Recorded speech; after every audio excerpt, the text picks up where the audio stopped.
Meantime, and over to the presidential race and perhaps a surprising area where President Biden may be gaining over Donald Trump.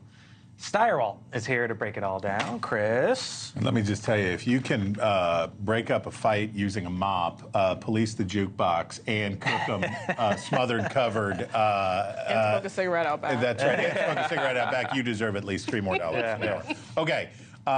Old people are more Republican. This is one of the truths, one of the iron laws of political demography. See here. Here's Americans 60 and older and their vote for president. This is according to exit polls going way back to 1972.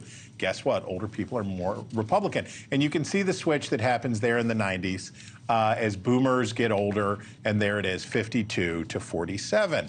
Why is that so important to Republicans? Because, man, older people love to vote. Older people love to vote. Here is 65 and older voting versus population overall. Look at these percentages of how much higher voter turnout is among older voters than it is among the population as a whole. And by the way, compared to younger voters, only about 20% of people in their 20s vote. Age 65 and over, you see that number there in 2020, 75%. So having older voters is real good. If you had to choose one demographic group, you'd pick the 60 or 65 and older. What's happening this time? Here's voters 65 and older and their general election preference. We've got two polls here, one from Quinnipiac University, which shows Joe Biden ahead substantially among older voters. And then if you look at the 6 swing states, and this is from the New York Times Siena poll, Biden's up there too. That's interesting.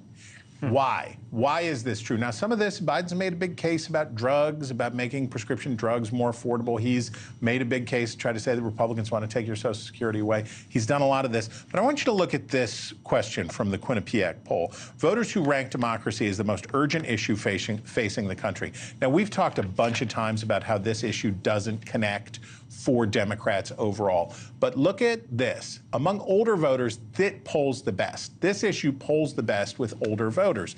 And I will just say this. Older voters are more invested in the status quo. They're more invested in institutions. They're more invested in these things.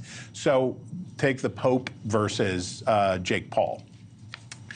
You have institutionalists, you have older people who are concerned about the direction of things and they don't want to shake things up. Younger people are more open to disruption, and Donald Trump is the consummate disruptionist, and maybe we're seeing some of that there. But that's an interesting trend that, if it holds, would be one of the biggest shifts that we've seen in politics in a long time.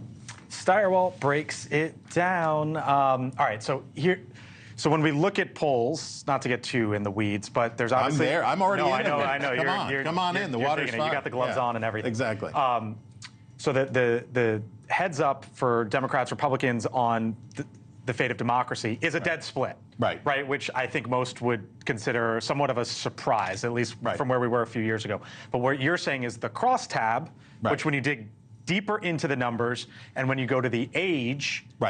That is really the number to look at for this particular issue. Am I hearing you right there? Let me put it like this. The Democrats and the Republicans are switching coalitions. And the Republican coalition is increasingly working class, and those are lower propensity voters. Older voters are higher propensity voters. Republicans used to do better in midterms than Democrats for a variety of reasons, but one of the reasons was they turned out at a higher rate than Democrats did by about 0.8%, which in close elections is enough. As Democrats try to keep this new coalition together that includes older voters, suburban voters, college voters, and all of that stuff, they have to do so in a coalition that includes younger voters, more progressive voters, and that's a tough family to keep together sometimes. Scare you?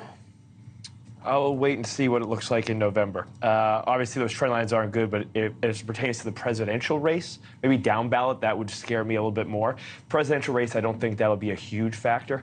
But I would wait and see. Bad trend line, but again, like I said earlier, the youth vote trending in our direction. Trend lines among communities of color are trending in our direction, or at least toward President Trump. those are good things for us that can help bridge that gap. Ready to pop the champagne bottle on that trend or no? This is great news for Democrats. I mean, we know that older voters are a reliable voting bloc, but to the point here, you know, the degree to which Democrats are gaining support amongst older voters is still we still have a massive advantage when you compare that to how Republicans are doing amongst younger voters and voters of color. So that's still an overall advantage for us, and I like those odds. All right. Thank you for watching, and make sure you go to joinnn.com to find NewsNation on your television provider. And don't forget to click the red subscribe button below to get more of NewsNation's fact-driven, unbiased coverage.